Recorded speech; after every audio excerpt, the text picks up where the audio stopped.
광주 전남권 뉴스입니다. 진척이 없었던 무등산 방공포대 이전과 광주 군공항 이전 논의가 최근 활발하게 논의되고 있습니다. 특히 방공포대 이전의 경우 정부가 어제 신속 추진 의사를 밝히면서 이전에 청신호가 켜졌습니다. 하지만 군공항으로 옮길 수 있다는 말에 인근 주민들이 반대하고 나섰습니다. 현재 추진 상황과 이전에 대한 우려를 김혜린 기자가 짚어봤습니다. 국방부가 어제 정례 브리핑을 통해 무등산 방공포대 이전을 신속하게 추진하겠다고 밝혔습니다. 광주 무등산 방공포대 이전 문제는 대통령께서 관심을 갖고 있는 중요한 사안 중에 하나입니다. 최대한 조기에 이전이 되도록 신속히 추진할 것이라는 그런 말씀을 드리겠습니다. 하지만 옮겨갈 곳이 어디냐가 문제입니다. 광주시가 방공포대 이전 부지 가운데 하나로 군공항을 검토하고 있다는 소식에 인근 주민들은 벌써 걱정입니다. 무등산 방공포대가 옮겨오면 군공항 이전에도 차질이 생겨 소음 피해가 계속 이어질 거란 우려 때문입니다. 군공항 이전이 먼저 선이 먼저 이루어져야 되는데 방공포대가 오고 탄약고가 오게 되면 군공항 이전이 좀 멀어지지 않냐. 광주시는 방공포대 이전 부지가 최종 확정된 것이 아니고 군공항 이전에도 영향을 미치지 않을 거라는 입장입니다. 여기엔 전문가들도 동의합니다. 방공포대 운영 목적이 군공항 방어에 있다 보니 군공항과 함께 이전될 것이고 이전하면서 무기 체계도 간소화돼 재이전이 어렵지 않다는 겁니다. 하지만 오해가 있는 만큼 광주시가 주민들에게 정확한 정보를 알리고 설득하려는 노력이 필요하다고 강조합니다. 무등산 방공포대의 이런 무기체계의 변화, 그리고 앞으로 광주시의 군공항 이전 계획들을 시민들에게 적극적으로 알려내는 노력이 있다 보면 이런 식의 오해들을 좀 더 줄일 수 있을 거라고 생각합니다. 무등산 방공포대 이전이 군공항 이전과 맞물린 반대 여론을 넘어 무등산 정상 복원으로 이어질 수 있을지 지역사회가 다시 숙제를 받아들었습니다. KBS 뉴스 김혜린입니다.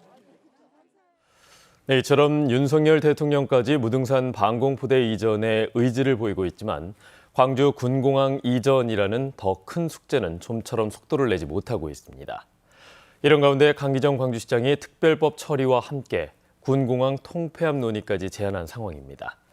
민주당은 특별법 처리에 방점을 두고 있어서 군공항 이전이 어떤 방식으로 풀릴 수 있을지 주목됩니다. 최혜진 기자입니다. 강기정 시장이 전국 16개 군공항 통폐합을 꺼내든 건 지난달 민주당 예산정책협의회입니다. 통폐합으로 군공항 개수를 줄일 수도 있고 광주 군공항의 주된 역할인 훈련 기능을 다른 곳으로 보내고 전시 대비 기능만 남기면 소음 문제를 해결할 수 있다는 겁니다. 일종의 정치적인 포석입니다. 강 시장은 이에 대한 서임석 의원의 시정 질문에서 이미 윤석열 대통령에게도 통폐합을 제안했고 김영록 도지사와도 논의가 있었다고 밝혔습니다. 김영록 지사도 훈련 기능이 없는 군공항이라면 이전 논의에 진전이 있을 수 있다는 취지로 말했다는 겁니다. 김영록 도지사님도 소음물 발생 유발하고 있는 훈련 기능만 없는 군공항이라면 이전 부지가 많이 생길 수도 있다라는 이런 얘기도 나눈 바가 있어서 하지만 민주당 차원에서는 통폐합보다는 국가 지원을 명시한 군공항 특별법 처리에 우선 방점을 두고 있습니다. 이재명 대표가 대구와 광주의 군공항 이전을 묶어서 처리하는 데 강한 의지를 보이고 있기 때문입니다. 이미 대구 군공항 이전은 공동 후보지를 선정하고 국가 지원을 명시한 통합신공항 특별법 발의 등으로 앞서가는 상황. 광주 지역 의원들은 서남권 통합신공항 법안 등을 놓고 의견을 모을 예정입니다. 당 차원에서 이것을 실효성 있게 뒷받침할 수 있는 법안이 필요하지 않습니까? 서남권 신공항 건설 특별법을 다양한 의견들을 좀 듣고 발의하려고 합니다. 이전 후보지별 사업비 산출 용역이 마무리 단계인 가운데 군공항 문제가 돌파구를 찾을 수 있을지 이목이 쏠립니다. KBS 뉴스 최진입니다. 광주시의회 강수훈 의원이 시정질의에서 평동 준공업지역 개발 사업은 한류 콘텐츠를 미끼로 아파트 개발 사업을 추진하려고 했던 토건 세력과 사적 이익을 행정에 끌어들인 고위 공무원들이 만든 특혜 사업이었다고 주장했습니다. 이에 대해 강기정 광주시장은 이해할 수 없는 진행 과정이 있었던 것은 사실이지만 항소심이 진행 중인 재판에서는 승소할 수 있도록 노력하겠다고 말했습니다. 영광 이모빌리티 엑스포가 영광 스포티움에서 어제 개막해 나흘 동안 열립니다.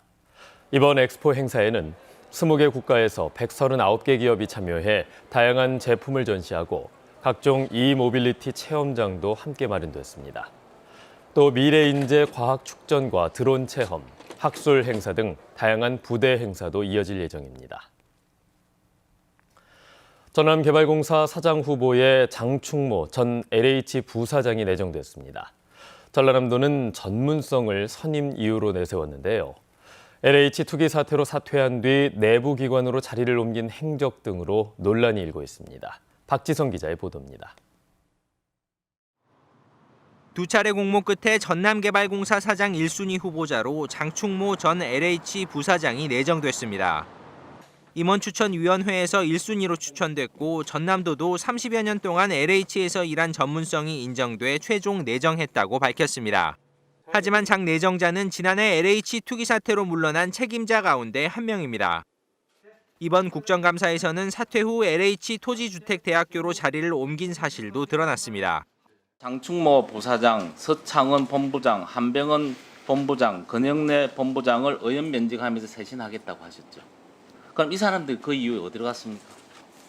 이제 사내대학 교수로 있습니다. 그래, 실컷 쇄신하겠다고 한 분을 5개월 이내 또는 7개월 만에 LH 대학 교수로 보냈습니다. 그것도 연봉 9천만 원이나 되는 LH 교수. 이게 뭐 하자는 겁니까? 국정감사 이틀 뒤 임원추천위원회의 면접이 진행됐지만 이런 사실은 반영되지 못했습니다. 퇴사 사유를 쓰게 돼 있는 지원서에도 관련 내용은 제대로 표기되지 않았습니다. 이에 대해 장 내정자는 사내대학 재취업은 후학 양성을 위한 일이었고 퇴직 사유는 징계가 아닌 자진 사퇴였기 때문에 기재하지 않았다고 해명했습니다. 전남도 의회는 철저한 검증을 예고했습니다. 연 4,700억 원 예산을 가지고 운영하는 공기업이기 때문에 철저하게 도덕성과 전문성 그리고 리더십을 검증해 내고자 할 계획입니다. 도의회는 또 장 내정자의 인사청문회가 오는 21일과 24일로 예정됐지만 상황에 따라 하루 더 연장할 수도 있다고 밝혔습니다. KBS 뉴스 박지성입니다. 전국자동차연맹 광주전남 지역노조 소속인 태원 유진지부 노조가 18일부터 시내버스 156대의 운행을 중단하는 파업에 들어간다고 밝혔습니다. 이에 앞서 노조는 사측과의 임금 협상 교섭을 진행해왔지만 합의점을 찾지 못했고 조합원 대상 파업 찬반 투표를 통해 90% 이상의 찬성으로 파업을 가결했습니다. 이와 관련해 목포시는 노조 지도부를 만나 설득에 나섰고 비상수송 대책을 마련하고 있습니다. 목포시가 외달도 선착장에서 도서지역 상수도 해저 관로 매설공사 준공식을 열고 외달도에 수돗물 공급을 시작했습니다.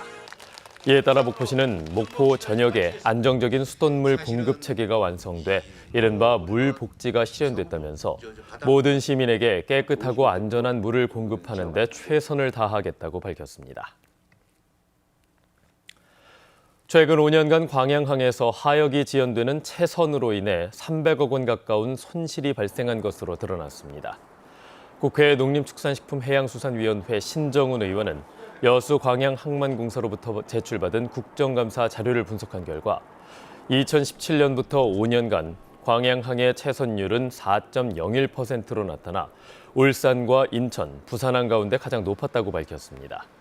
채선 시 관련 규정에 따라 사용료 일부를 면제해 줘야 하는데 이에 따른 광양항의 손실은 2017년부터 지난해까지 297억 원에 달했습니다.